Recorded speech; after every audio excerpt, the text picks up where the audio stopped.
നമസ്കാരം, വിരാടം രുചിക്കളത്തിലേക്ക് സ്വാഗതം. ഓണോത്സവങ്ങളുടെ പരമ്പര നമ്മൾ തുടർന്നുകൊണ്ടിരിക്കുകയാണ്.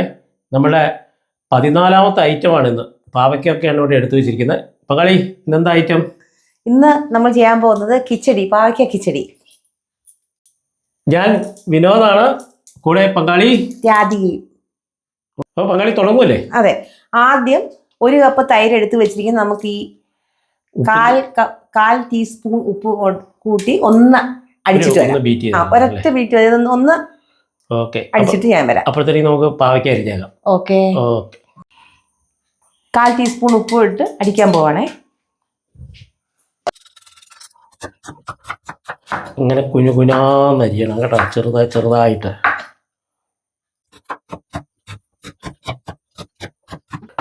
ലഡു അരിയിടാം അല്ലേ?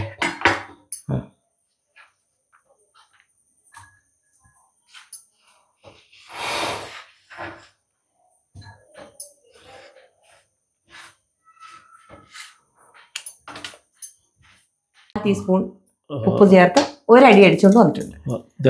അരിഞ്ഞിട്ടുണ്ട്. ഇനി നമുക്ക് ആ 3 മുളകും കൂടെ ഇതുപോലെ കുരുകുരാന്ന് അരിയണം. ഇത് വറക്കാനുള്ളതാണ് നമുക്ക്.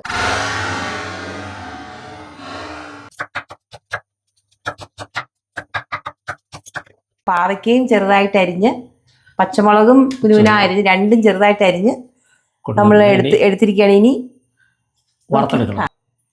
ഒരു 2 ടീസ്പൂൺ എണ്ണ നമ്മൾ ഒഴിച്ചു കൊടുക്കുകയാണ് വറക്കാനായിട്ടുള്ള. കാരണം ഇതൊരു തൊടുകറി ആയതുകൊണ്ട് തന്നെ ഒരുപാട് പാവയ്ക്കയില്ല, അപ്പം നമുക്ക് ഒത്തിരി എണ്ണയുടെ ആവശ്യമില്ല. 2 ടീസ്പൂൺ വേണം. ഓക്കെ, ഇത് മതി. എണ്ണ ചൂടായിട്ടുണ്ട്. ഇനി നമുക്ക് പാവയ്ക്കയും എല്ലാം ഒന്നിച്ചങ്ങിട്ട് വറുത്തെടുക്കാം. ഒത്തിരി ഫ്ലെയിം കൂട്ടി വെക്കണ്ട, ഫ്ലെയിം കുറച്ച് വെക്കണം, മീഡിയം ഫ്ലെയിം വെച്ച്. ഇതിൻ്റെ കൂട്ടത്തിൽ ഒരു 1/4 ടീസ്പൂൺ ഉപ്പ്. നമ്മൾ ആദ്യം തൈരിന് ഒരു 1/4 ടീസ്പൂൺ ഉപ്പിട്ടാണ് അടിച്ചുകൊണ്ട് വെച്ചിരിക്കുന്നത്. അപ്പോൾ പാവയ്ക്കും നമ്മളൊരു അപ്പം മൊത്തത്തിൽ ഇപ്പോൾ 1/2 ടീസ്പൂൺ ഉപ്പിട്ടു. ഇനി അവസാനം നമുക്ക് നോക്കിയിട്ടിട്ടാൽ മതി. കണ്ടോ, ഒത്തിരി ഇതൊരു ഗോൾഡൻ കളറാണ്, അപ്പോൾ വലിയ ഫ്ലെയിം ഇട്ട് കൊടുക്കണ്ട. അതൊക്കെ കുറച്ച് സമയം എടുത്ത് വറക്കാം നമുക്ക്. പങ്കാളി, എന്തോ ഈ പച്ചടിയും കിച്ചടിയും തമ്മിലുള്ള വ്യത്യാസം? പച്ചടി എന്ന് പറയുമ്പോൾ അതിലെ എല്ലാ സാധനങ്ങളും നമ്മൾ മെയിൻ ആയിട്ടുള്ള സാധനം തൈരാണ്. ഇതെല്ലാം രണ്ടിന്റെയും ബേസ് തൈര് തന്നെയാണ്. അല്ല, മറ്റേതിനെ എല്ലാം വേവിക്കുക ചെയ്യുന്നത്. അതായത് നമ്മൾ പൈനാപ്പിൾ പച്ചടി ആണെങ്കിലും പൈനാപ്പിൾ വേവിച്ചു, അതേപോലെ വെള്ളരിക്ക ആണെങ്കിലും വെള്ളരിക്ക വേവിച്ചു. കിച്ചടി എന്ന് പറഞ്ഞാൽ പച്ചക്കറികളെല്ലാം വറുത്തായിടുന്നത് തൈരിനകത്ത്. അതാണ് വ്യത്യാസം. ഈ കിച്ചടി എന്ന് പറഞ്ഞാൽ ഭയങ്കര ടേസ്റ്റ് ആട്ടോ. കാരണം ഈ തൊടുകറി ആണെങ്കിലുവേ അത് കഴിക്കുമ്പോൾ ഒരു സുഖമുണ്ട്, സദ്യ കഴിക്കുമ്പോൾ. അപ്പൊ പാവയ്ക്ക കിച്ചടി തീർച്ചയായിട്ടും വേണമെന്ന് ഞാൻ പറയും. സദ്യക്ക് പുളി എന്താന്ന് പറഞ്ഞ കയ്പും, ചെറിയൊരു കയ്പും, ആ തൈരിന്റെ ഒരു പുളിയും. അപ്പൊ നമുക്കത് നന്നായിട്ട് ഗോൾഡൻ ബ്രൗൺ ആയിട്ട് വറുത്തെടുക്കാം. ചെറിയ ഫ്ലെയിമിൽ തന്നെ വറക്കണേ, അല്ലെങ്കിൽ പെട്ടെന്ന് കരിഞ്ഞു പോകും നമ്മൾ കൂട്ടിയൊക്കെ ഇട്ട് കഴിഞ്ഞാൽ. അപ്പൊ കുറച്ച് ക്ഷമയോടെ നമുക്ക് വറുത്തെടുക്കാം. ഏതാണ്ട് ഒരു പകുതി ആയിട്ടുണ്ട്. ആ സമയത്ത് ഒരു 2 കറിവേപ്പില നമുക്കൊന്ന് ഇട്ട് കൊടുക്കാവേ. ഓക്കെ, അതുകൂടെ ഇടയ്ക്കിടയ്ക്ക് നല്ല മണമൊക്കെ വരട്ടെ. ഓക്കെ, ചെറിയ ബ്രൗൺ കളറായിട്ട് വരുന്നേ ഉള്ളൂ കേട്ടോ.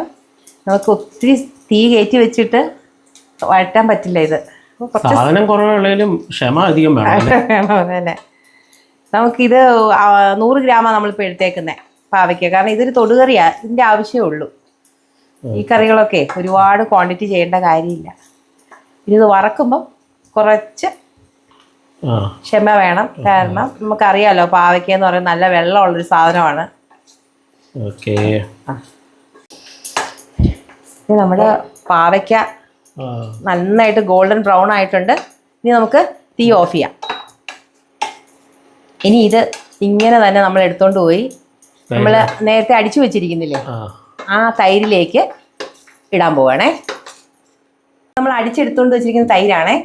അതിനകത്തേക്ക് ഇത് നമ്മൾ ഈ വറുത്ത് വെച്ചിരിക്കുന്ന പാവയ്ക്ക, നല്ല ക്രിസ്പി ആയിട്ടുള്ള പാവയ്ക്ക ഇട്ടുകൂടെ. കിച്ചടി ഉണ്ടാക്കാൻ വളരെ എളുപ്പമാണ്. ഈ വറക്കലിന്റെ ഒരു പ്രശ്നം മാത്രമേ ഉള്ളൂ. വറക്കാൻ ക്ഷമയും വേണം, സമയം വേണം. പിന്നെ ക്വാണ്ടിറ്റി ചെറുതാണല്ലോ. നമ്മളത് കണ്ടോ ഇനി ഇതിന്റെ പുറത്ത് നമ്മളൊരു താളിക്കലും കൂടെ ഉണ്ട്. അതോടെ നമ്മുടെ കിച്ചൺ റെഡിയാണ്. നമുക്ക് വേഗം താളിക്കാം. ഉപ്പിന്റെ അവസ്ഥ ഇപ്പൊ നോക്കണം. ഉപ്പിന്റെ അവസ്ഥ ഇപ്പൊ നോക്കണം. ഓക്കെ, നമ്മളിനി 2 പ്രാവശ്യമായിട്ട് നമ്മൾ 1/2 ടീസ്പൂൺ ഉപ്പ് ഇട്ടിട്ടുള്ളതാണേ. നമുക്ക് ഈ സമയം ഒന്ന് ഉപ്പിന്റെ അവസ്ഥ നോക്കാം. കുറച്ച് കുറവുണ്ട്. അപ്പം ഇതിന് പിന്നെ ശ്രദ്ധിക്കേണ്ട ഒരു കാര്യം, ഒത്തിരി പുളിയുള്ള തൈര് ഇതിന് വേണ്ട. ചെറിയ പുളി മതി. കുറച്ചു ഉപ്പ് കുറവുണ്ട്. അപ്പോൾ ഇത് ഒരു 1/4 ടീസ്പൂൺ ഉപ്പ് കൂടെ നമുക്ക് ഇട്ട് കൊടുക്കാം. ഈ കറി ശരിക്കും ടേസ്റ്റ് വരുന്നത് കുറച്ച് നേരം ഇരിക്കുമ്പോഴാണ് ഈ പാവയ്ക്കയുടെ ടേസ്റ്റ് ഇതിനകത്തേക്ക് ഇറങ്ങി വരുന്നത്. ഇനി നമുക്ക് ഇതിനൊരു താളിക്കലൂടെ കഴിഞ്ഞാൽ കിച്ചടി റെഡി. വളരെ എളുപ്പത്തിൽ ചെയ്യാൻ പറ്റുന്നതാണേ. ഇനി നമുക്ക് കടുക് വറക്കാം കേട്ടോ. ഓക്കെ, ഏതാണ്ട് ഒരു ടേബിൾ സ്പൂണിന് അടുത്ത് നമുക്ക് എണ്ണ ഒഴിക്കാതെ. എണ്ണ ഒഴിച്ച് കേട്ടോ. എണ്ണ ഒഴിച്ച് ഇതിനിച്ചിരി, പിന്നെ നമ്മൾ കടുക് അരച്ചല്ല ചേർക്കുന്ന കിച്ചടിക്ക്, പൊട്ടിക്കുവാണ്. കടുക് പൊട്ടിക്കുക. അപ്പോൾ ഇത് 1 ടീസ്പൂൺ കടുക് അവിടെ ഇടുക കേട്ടോ. പച്ചടിക്ക് മുഴുവൻ നമ്മൾ അരച്ചായിരുന്നു ചേർത്തത്. 1/2 ടീസ്പൂൺ. ഇത് നമ്മളിപ്പോൾ പൊട്ടിക്കുന്നതുകൊണ്ട് 1 ടീസ്പൂൺ. 1 വറ്റൽമുളക് മതി. നമ്മൾ 3 പച്ചമുളക് അതിനകത്ത് ഇട്ടല്ലോ. അതിൻ്റെ ഇനി അതൊന്നാവട്ടെ. ഈ സമയം കൊണ്ട് നമുക്ക് ഒരു കറിവേപ്പിലയും കൂടെ ഇട്ട് കൊടുക്കാം കേട്ടോ. ആവശ്യം.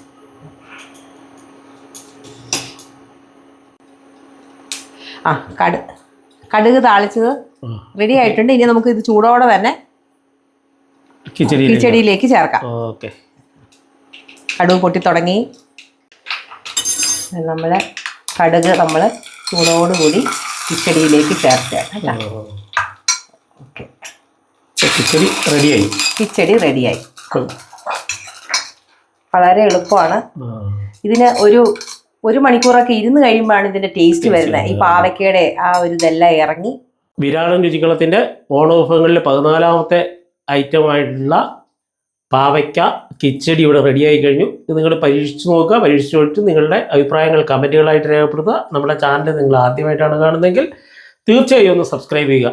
വീണ്ടും അടുത്ത വിഭവം, 15ാമത്തെ വിഭവം വെണ്ടയ്ക്ക കിച്ചടിയായിട്ട് വരുന്നതുവരെ എല്ലാവർക്കും നന്ദി. പങ്കാളി, നമസ്കാരം.